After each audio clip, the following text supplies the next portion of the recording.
Bonjour, c'est le mot du directeur de la MSH Paris-Saclay pour le mois de mai 2019.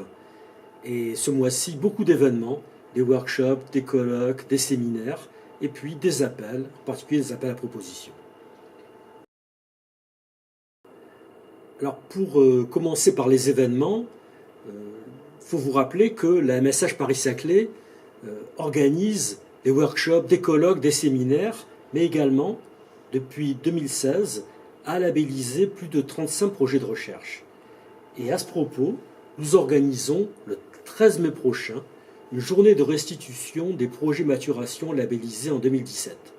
L'appel à projet maturation de la MSH Paris-Saclay a pour objet d'approfondir des recherches portées au sein du périmètre Paris-Saclay et de favoriser leur développement. Évidemment, ces projets illustrent l'interdisciplinarité qui est au cœur de notre action. Les porteurs de projets viendront le 13 mai présenter les résultats issus de leurs travaux. On parlera d'économie, de data, de réalité augmentée, d'interaction homme-machine, de micro-travail, d'algorithmes, de discrimination psychologique, comportement alimentaire, de biodiversité, d'aménagement du territoire.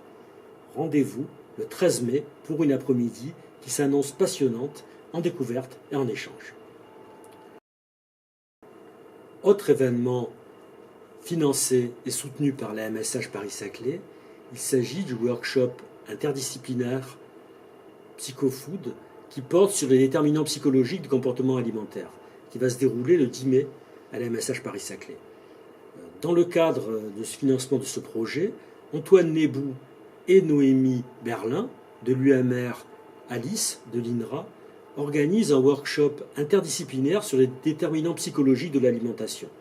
Une journée qui va permettre de croiser les regards d'économistes, d'épidémiologistes, de psychologues de l'alimentation sur les consommations, sur les comportements de choix alimentaires et l'adoption de régimes spécifiques.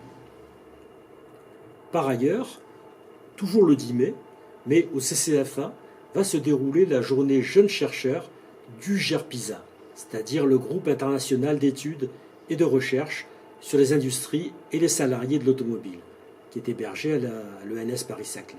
Cette journée jeunes chercheurs a pour objet de permettre à des doctorants ou à des jeunes docteurs de valoriser, de faire connaître leurs recherches récentes ou en cours, aussi bien auprès de la communauté des chercheurs et des enseignants-chercheurs que des représentants de l'industrie ou des politiques publiques. Dans ce cadre, Didier Bloch, chercheur au CEA, va interroger avec des arguments technologiques, scientifiques, industriels et économiques la pertinence du choix du véhicule électrique, puisque ce sera le thème principal de la journée, et en se posant la question de sa faisabilité et de sa pertinence.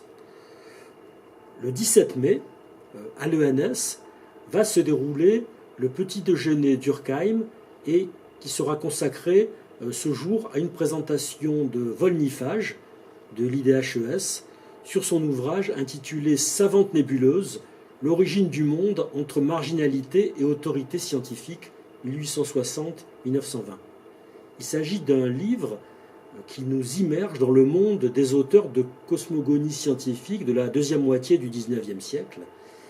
En effet, à partir des années 1860, avec la traduction en français de l'origine des espèces de Darwin, puis le développement de l'astronomie physique et l'essor de la vulgarisation scientifique, de nombreux savants, mais également nombreux amateurs de différents horizons, ont formulé des théories sur l'origine du monde et ont cherché la reconnaissance des institutions scientifiques. Volnifage nous explique et nous raconte ici les dernières décennies de cette cosmogonie qui va finalement disparaître avec la rupture épistémologique radicale due à Albert Einstein, dont l'un des effets va être une réduction du nombre drastique de personnes susceptibles de contribuer à ce type d'élaboration. Le 17 mai, au ministère de la Culture, va se dérouler une nouvelle séance du séminaire Patrimoine et patrimonialisation, dont j'ai eu souvent l'occasion de parler ici.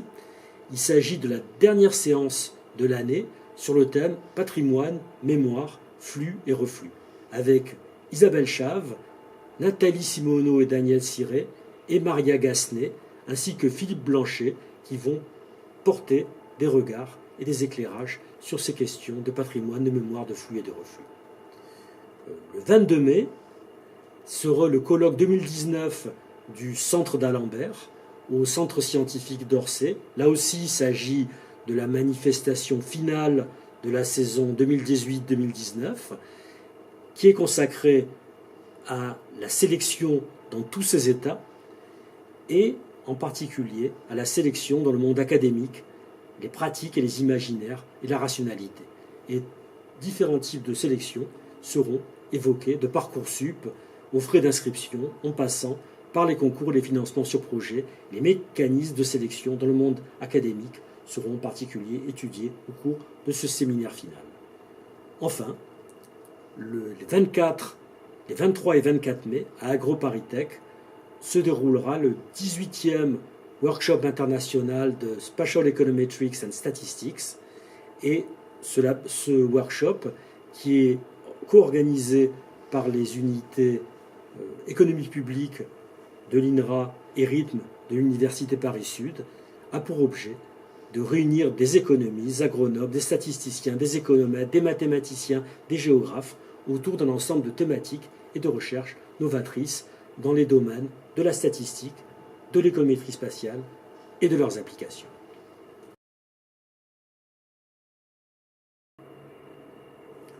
En ce qui concerne les appels, je désire tout particulièrement attirer votre attention sur un appel à proposition d'articles de la revue L'Homme et la Société qui est hébergée à la MSH Paris-Saclay.